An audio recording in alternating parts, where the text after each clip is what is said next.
फिर Gujarat and Himachal assembly election.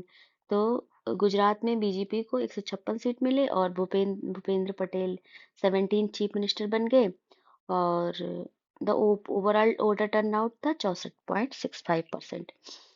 और उसके बाद कांग्रेस, इंडियन नेशनल कांग्रेस जीती है 40 सीट हिमाचल प्रदेश में, और सुखविंदर सिंह सुक्खू बने हैं कांग्रेस से चीफ मिनिस्टर।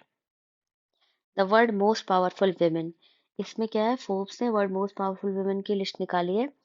तो उसमें लीडरशिप ड्यूरिंग कोविड-19, तो उसमें for her leadership during Korean war as well as her handling of the COVID-19 pandemic, European commission president, जो यूरोपियन कमीशन के प्रेसिडेंट है, उर्सुला वॉन डेर लीयेंस, इनको नंबर 1 रैंकिंग दी गई है फोर्ब्स में इन द एनुअल, ये 19 एनुअल फोर्ब्स लिस्ट में जो यूरोपियन प्रेसिडेंट की कमीशन की जो है, कमीशन प्रेसिडेंट की जो हेड है उर्सुला वॉन डेर लीयेन, इनको फर्स्ट रैंकिंग मिली है।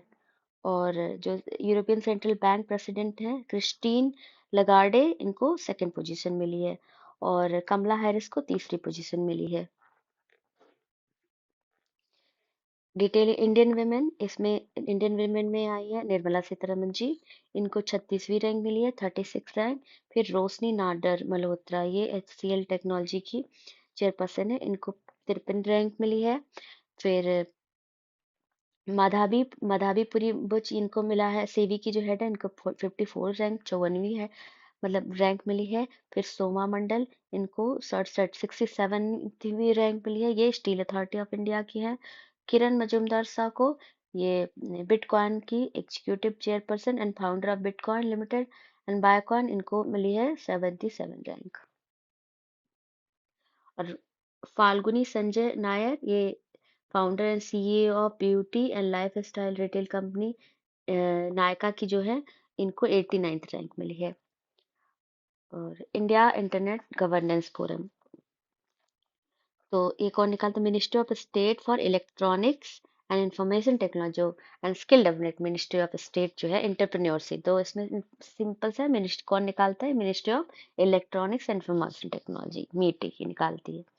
और मतलब ये सॉरी सॉरी मीटी जो है ministry of electronics and information technology and skill development, इसको ऑर्गेनाइज कराती है इंडियाज इंटरनेट गवर्नेंस फोरम को।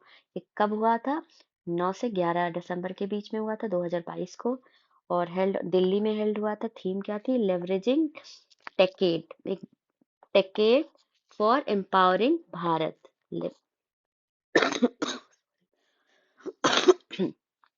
की हाइलाइट्स क्या है, India is the largest connected nation in the world with more than 800 million broadband user, India में 800 million से ज्यादा ब्रॉडबैंड यूजर है।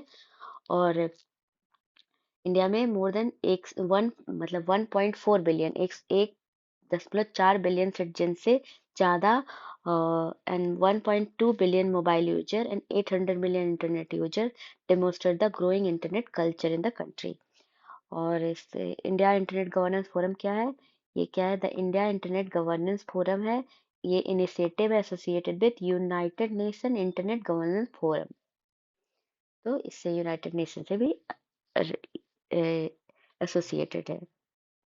Amrit Bharat state scheme, recently ministry of railway ने हैज फॉर्मुलेटेड न्यू पॉलिसी बनाई है, मिनिस्ट्री ऑफ रेलवे ने new policy बनाई है for modernisation of station named Amrit Bharat station scheme. और इसके मॉडर्नाइजेशन स्टेट, मतलब ये Amrit Bharat state station scheme है, तो ऑब्वियसली ये स्टेशन स्कीम है, तो मॉडर्नाइजेशन ऑफ स्टेशन से रिलेटेड है। कंटिन्यूस बेसिस पर लॉन्ग टर्म विजन होगा, Bharat state scheme envisages development of station on continuous basis with long term vision about Amrit Bharat station scheme. इसमें क्या होगा कि कब लॉन्च हुआ था, 27 दिसंबर 2022 को हुआ था, और launched by ministry of railway. It is based on the master planning for long term and implementation of elements of master planning as per need of and patronage of the station। तो कोई भी station है, वहाँ की need क्या है, बड़ा station है, गांव का स्टेशन है, छोटा स्टेशन, उसकी नीड के हिसाब से एक मास्टर प्लान है, उसके हिसाब से उसको डेवलप किया जाएगा, मॉडर्नाइज किया जाएगा। और की हाईलाइट क्या है, इस new scheme will be implemented as per need and patronage of railway station. सबसे बड़ी है, the scheme is based on preparation of master plans, sorry, under the scheme, attempts are being made to develop passenger amenity by clubbing different type of waiting hall, provide good cafeteria, retail facility, basic जहाँ पे cafeteria है, और मतलब passenger की amenities है, person special abilities के लिए जो है वॉशरूम्स और कंफर्टेबल हो, और उनको मतलब इजी गोइंग हो, मतलब सबकी नीड को कैटर किया जाएगा, उसको ध्यान में रख के एक मास्टर प्लान डेवलप किया गया। सुप्रीम कोर्ट जजमेंट और ईडब्ल्यूएस रिजर्वेशन। सुप्रीम कोर्ट ने क्या दिया था, नवंबर 7 को इस जनहित अभियान, ये इम्पोर्टेंट है, ये केस पूछ सकता है, तो आप इसको याद कर लीजिए। जनहित अभियान versus union of India case, जनहित अभियान union of India 2019 case offend the validity of 130। उसमें क्या था कि जैसे जो ईडब्ल्यूएस रिजर्वेशन था, उसमें इन्होंने जनहित अभियान versus union of India case में जो 103 जो संविधान संशोधन था, उसको वैलिडिटी को अपहेल्ड कर दिया गया। तो ये इंपॉर्टेंट है ये केस। पहली बात, कौन सा कॉन्स्टिट्यूशनल अमेंडमेंट था, तो 103 था, और केस कौन सा था, जनहित अभियान versus union of India case था। इसमें 10% reservation in educational government job in India for the section of general category candidate. और ये reservation based on economic criteria in job and education was proposed to be provided by ensuring clause 6 in article 15 and 16 of the constitution। Article 15-16 में है, positive discrimination के बाद है वो reservation for employment and education के लिए। तो इसमें क्या ये किसके अंदर में आता है, क्लॉज 6 आर्टिकल 15 और 16।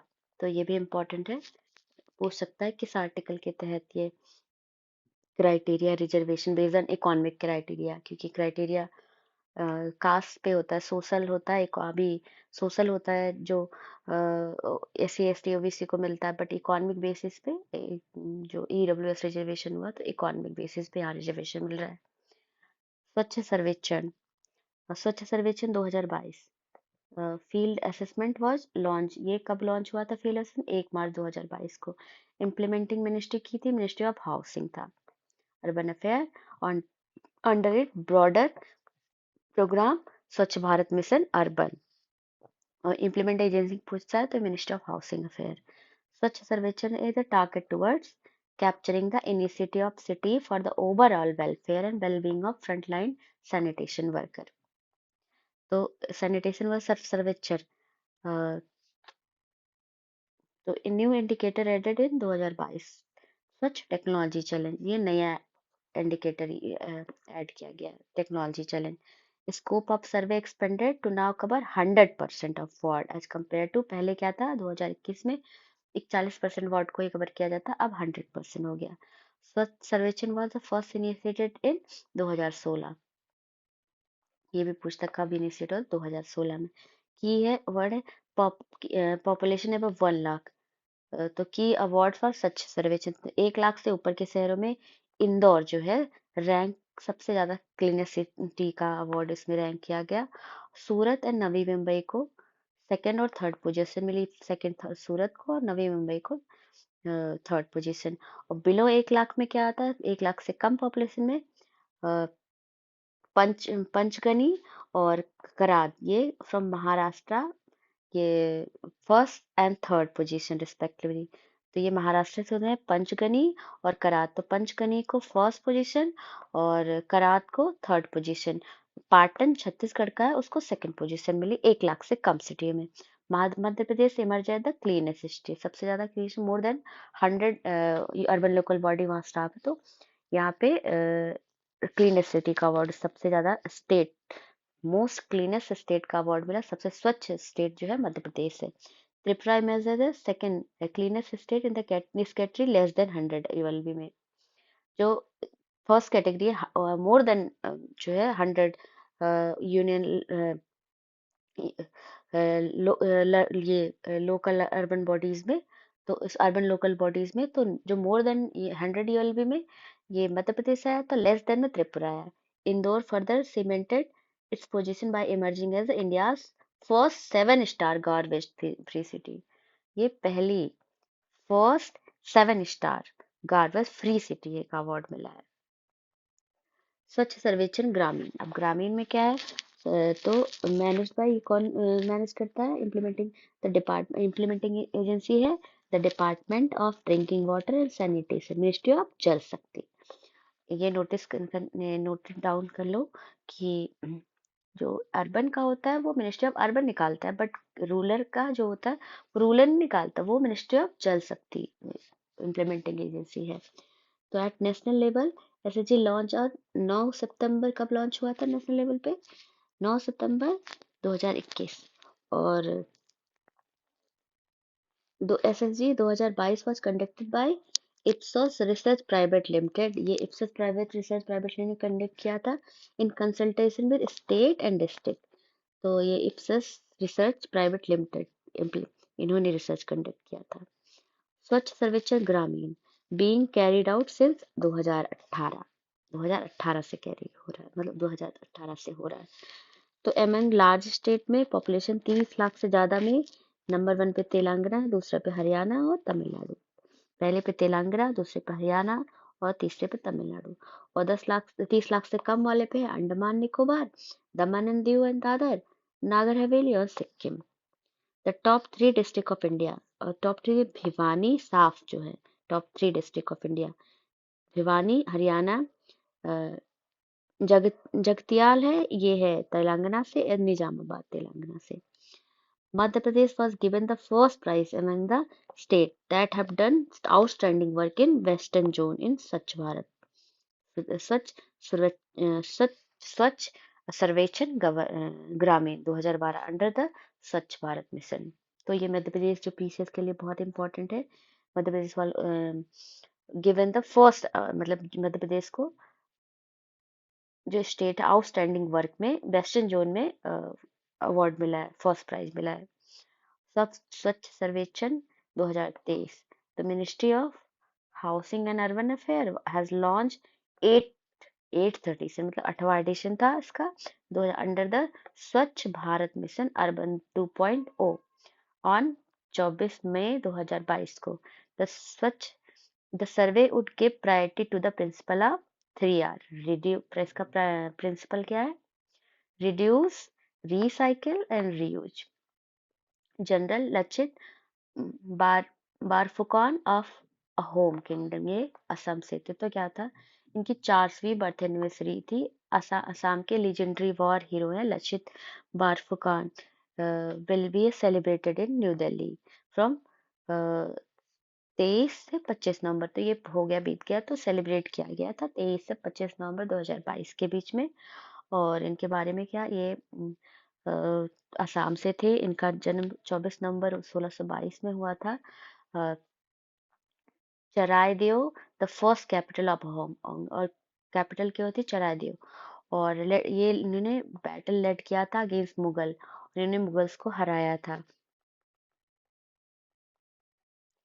और बैटल ऑफ अलाबोई, ये इंपॉर्टेंट बैटल है, बैटल ऑफ अलाबोई किससे रिलेटेड है, तो ये लचित बर से, ये यहाँ पे लचित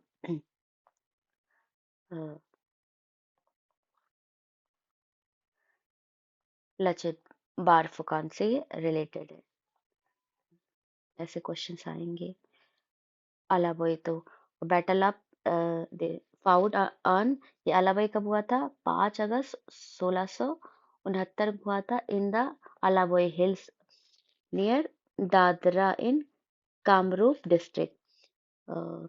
बैटल ऑफ सरायघाट, और सरायघाट में क्या होता है, Lachit Barphukan known for his leadership in 1671। और battle of Saraighat that thwarted a drawn out attempt by Mughal under the command of Ram Singh first to take over a home kingdom। तो क्या हुआ था कि जो बैटल ऑफ सरायघाट था वो मुगल के कमांडर राम सिंह फर्स्ट और लचित बारफुकान जी के बीच में हुआ था। और उन्होंने टफ कंपटीशन दिया था और लाइक उनको हरा दिया था। और उनका जो सपना था कि वो मतलब क्योंकि असम वो एम्पायर उस टाइम उन्होंने कबर मतलब जीत नहीं पाए थे और उन्हें वापस लौटना पड़ा था। अहोम किंगडम के बारे में, ये 1228 में एस्टेब्लिश हुआ था ब्रह्मपुत्र वैली में of Assam. The kingdom retained its sovereignty for 600 years. और kingdom was founded by Chaolang Sukhpa, Sukhapa, a 13th century ruler. A home state depend upon forced labor. Those forced to work for the state were called packs. तो जिनको force labour को क्या कहते हैं, जो work for the state पर, जो force labour था, एक काइंड ऑफ स्लेव, मतलब फोर्स लेबर कराया जा रहा, तो वो काइंड ऑफ स्लेवरी होगी, लेकिन उसको पैक्स बोलते थे। Launch of 5G services India, prime minister Modi ने लॉन्च किया 6th edition of India's mobile. कभी लॉन्च किया था 5G services? 6th edition of India's mobile and mobile Congress held from, कब हुआ था? 1 से 4 अक्टूबर 2022 के प्रगति मैदान में। Jio Airtel are deploying 5G network around cities. तो इसमें क्या होगा, फर्स्ट जनरेशन क्या पढ़ लेते हैं थोड़ा बेसिक्स। तो पहला जनरेशन 1980 में हुआ, फर्स्ट वायरलेस नेटवर्क ना, तो बेसिक वॉइस सर्विस था एंड लॉग बेस्ड प्रोटोकॉल्स था। और स्पीड कितनी थी? 2.4 kbps थी। फिर सेकेंड जनरेशन आया, सेकेंड जनरेशन में वायरलेस नेटवर्क हो गया, डिजाइन फॉर वॉइस से भी इम्प्रूव्ड कवरेज एंड कैपेसिटी। और ये जीएसएम सीडीएम में फर्स्ट डिजिटल स्टैंडर्ड आया। फिर 2000 में 3G आया। 3G में क्या हुआ? Design for voice with some data consideration, multimedia, text, internet हुआ। तो इसकी स्पीड उसमें क्या हुआ? 2000 kbps हो गई। फर्स्ट मोबाइल ब्रॉडबैंड हुआ। फिर 2009 के बाद आया 4G। 4G में जनरेशन वायरलेस नेटवर्क था, design for primarily for data, IP based protocol, एलटीईओ, जो ट्रू मोबाइल ब्रॉडबैंड। ये इसकी स्पीड थी 1 lakh kbps। About 5G technology, 5G technology. 5G is the fifth generation mobile network is the latest upgrade of long-term evolution LTE mobile broadband network with reduced latency than 4G। और 5G मतलब इसमें latency क्या है, जितने first generation से fifth generation तक change किया है, लेटेंसी कम हुई है, मैसेज और जल्दी डिलीवर हो जाएगा, स्पीड और मिलेगा। 5G for extremely low latency rate, delay between sending and receiving the information from lower than 50 millisecond for 4G। 5G bring it down to below 10 millisecond। पहले क्या था, जो 4G में 5 मिलीसेकेंड 50 मिलीसेकेंड्स का था, अभी लेटेंसी क्या हो जाएगी 5G में 10 मिलीसेकेंड की। It works in 3 band of the spectrum with their respective pros and cons. तो इसमें एडवांटेज क्या है इसके 5G का एडवांटेज क्या है? हाई रेजोल्यूशन है and bi directional large band with shaping है। और technology together all network on one platform more effective and efficient होगा। Technology to facilitate subscriber supervision tool for quick action. और resolution high resolution होगा, bi direction होगा, और ये latency कम होगी, speed ज़्यादा मिलेगी। ये सिंपल सा है। When did India start it's 5G project? तो बैक इन 2017 में government had set up high level of forum पर रोलिंग आउट 5G। और हेड कर रहा था? पॉल एजी पॉल रास फॉर स्टैनफोर्ड यूनिवर्सिटी को उसको हेड कर रहे थे। तो अगस्त 2022 में auction of 5G spectrum one of the final step toward launching the service was completed. और फिर इंडियन मोबाइल कांग्रेस के बारे में, ये कब हुआ था? 1 से 4 अक्टूबर के बीच हुआ था। इसका थीम इम्पोर्टेंट होती है न्यू डिजिटल यूनिवर्स और ये inaugurated by Prime Minister. Event bring together government expert, तो सारे स्टेक होल्डर्स को ये एक साथ एक प्लेटफॉर्म प्रोवाइड कराती है. Expert, major technology, media, entertainment, telecommunication company सारी.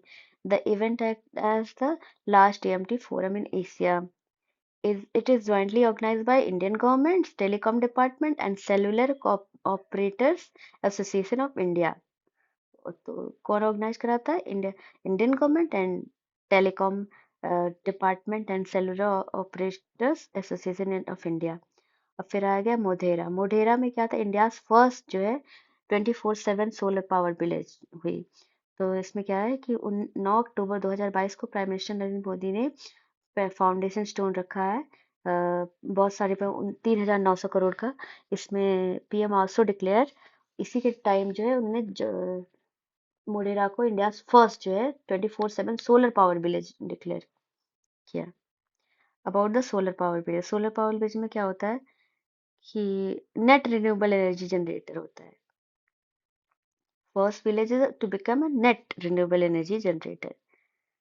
तो और it will be the first modern village to have solar based ultra modern electric vehicle charging station वगैरह सारे जो स्टेशन होते हैं, चार्जिंग स्टेशन होते हैं अल्ट्रा मॉडर्न इलेक्ट्रॉनिक्स वाले, ये पहला गांव है जिसमें सारी मॉडर्न फैसिलिटीज हैं. और नेट रिन्यूएबल एनर्जी जनरेटर होगा.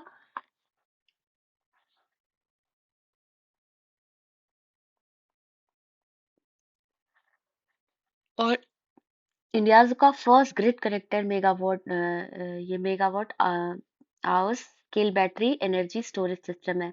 मतलब ग्रिड से कनेक्टेड होगा कि जैसे सोलर पैनल लगा उनके उनके पास जैसे उन्होंने जो है मतलब एनर्जी को स्टोर सोलर एनर्जी को स्टोर किया और कंज्यूम किया बट उसके बाद बच जाता है.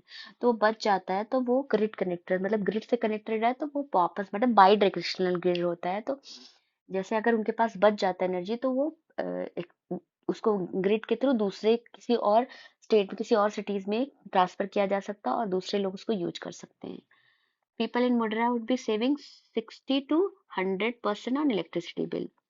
और मोडेरा के बारे में, Modhera is a famous for sun temple famous है. और सन टेम्पल किंग भीमा ने बनवाया था ऑफ द चालुक्य डायनेस्टी के किंग भीमा ने. और it made to honor the sun god in Modhera, village of Mehsana district on the bank of river of Pus, Pushpavati. इसका river कौन सी नदी के किनारे? पुष्पावती रिवर के किनारे है. और 2014 में सन टेम्पल को UNESCO world heritage site declare कर दिया गया इसको. It enjoy the same significance as the other two well known sun temple. उसका जो महत्व है सेम ही है. जैसे कश्मीर का मार्तम सन टेम्पल है, ओडिशा का कोणार्क टेम्पल है, उतना ही इम्पोर्टेंट है मोदेरा का temple. India rank globally third in startup ecosystem. और इंडिया की एक ग्लोबली कौन सी रैंक है? विश्व में तीसरी rank as a global startup ecosystem. मतलब इस ग्लोबल विश्व में स्टार्टअप इकोसिस्टम में इंडिया की तीसरी रैंक. तो India rank globally in terms of number of unicorns informed by the Ministry of DST Startup Utsav. As per the latest data, there are currently 108 unicorn हैं, out of which 44 were born in 2021 and 22 in 2022. और unicorns का मतलब होता है जिस भी company की valuation जो होती है वो 1 बिलियन हो जाए. डीएसटी और डीएसटी स्टार्टअप उत्सव क्या होता है? ये डॉक्टर ऑर्गेनाइज कहाँ किया गया? Ambedkar international centre new Delhi में ऑर्गेनाइज किया गया और 12 अगस्त 2022 को. और ऑर्गेनाइज किसने करवाया था? और department of science and technology, ministry of science and technology, government of India ने. और कौन इनॉग्रेट किया था? Union minister of state of science and tech and earth science. और यूनिकॉर्न का मतलब ये मैंने आपको पहले बताया जिसकी वैल्यूएशन 1 बिलियन से ज्यादा हो जाए. Unicorns of India as per दिसंबर 2022 India is home to 108 unicorns. अभी कितने नंबर है? दिसंबर 2022 तक इंडिया में 108 यूनिकॉर्न्स थे. ये क्वेश्चन आ सकता है. और ये हमारी third largest ecosystem for startup globally with over 84,000 DPIIT recognized startup across 640 districts of the country as the 8 दिसंबर 2022। तो department of policy and internal trade के अकॉर्डिंग 84,000 में 84,000 रिकॉग्नाइज्ड स्टार्टअप हैं। India rank second in innovation quality. Innovation quality में India rank second है, with top position in the quality of scientific publication and the quality of its university among middle income economy. तो middle income economy में innovation India की rank second है in innovation quality. NCRB report, NCRB मतलब national crime record bureau, ये crime के data publish करता, release करा। इस दो was release for crime related statistics in 2021। तो रिलीज डेट है 2021 बेस ईयर है, और रिलीज कब किया, अगस्त 2022 में, और released by ministry of home affair. Report release figure for crime against women, suicide and crime rate. तो की फाइंडिंग क्या है, सुसाइड रेट इंडिया में नेशनल लेवल पे क्या है, national level number of suicide increase हुई है बाई, सुसाइड जो है इंक्रीज हुआ है बाई 7.17%, मतलब 7.17% फ्रॉम द ईयर 2020 से 21 के बीच में सुसाइड रेट इंक्रीज हुआ। Daily veg earners remain the largest profession wise group among suicide. सबसे ज्यादा किसने किया, डेली वेज अर्नर ने। The share of person engage in farming sector among total recorded suicide student, जो फार्मिंग मतलब किसानों ने जो सुसाइड किया उनका है 6.6%। महाराष्ट्र टॉप किया, सबसे ज्यादा सुसाइड कहाँ किया लोग, हाँ महाराष्ट्र ने, उसके बाद तमिलनाडु, उसके बाद मध्य प्रदेश, और यूटीज में Delhi recorded the highest number of suicide 2840। Sorry, family problem 30%, other than marriage related problem 4.8% marriage related problem है। इलनेस के क्या है 18.6%। एक ओवरऑल होना चाहिए तो फैमिली प्रॉब्लम से। Crime against women, crime against women increase हुआ है 55 से 64% हो गया है पर 1 लाख पॉपुलेशन में। Rape 7.4%, kidnapping and abduction 17.6%, cruelty by husband and his relative 31%, 31.8%। State and UT, the highest rate of crime against women in 2021 registered in, सबसे number 1 पे असम है, दूसरे पे उड़ीसा, तीसरे पे हरियाणा, चौथे पे तेलंगाना और पांचवे पे Rajasthan. Highest rate of crime against women में, एक्चुअल नंबर में ऑब्वियसली नंबर में यूपी ही रहेगा, सबसे ज्यादा पॉपुलेशन यूपी की है, दूसरे पे राजस्थान, तीसरे पे महाराष्ट्र और चौथे पे west Bengal. Nagaland stood at with lowest number of crime against women. Among UT, Delhi has the highest rate of crime against women. As per city, Jaipur recorded the highest crime rate, followed by Delhi, Indore and Lucknow. The Lucknow करें, Jaipur recorded the highest crime rate, followed by Delhi, Indore and Lucknow. NCRB के बारे में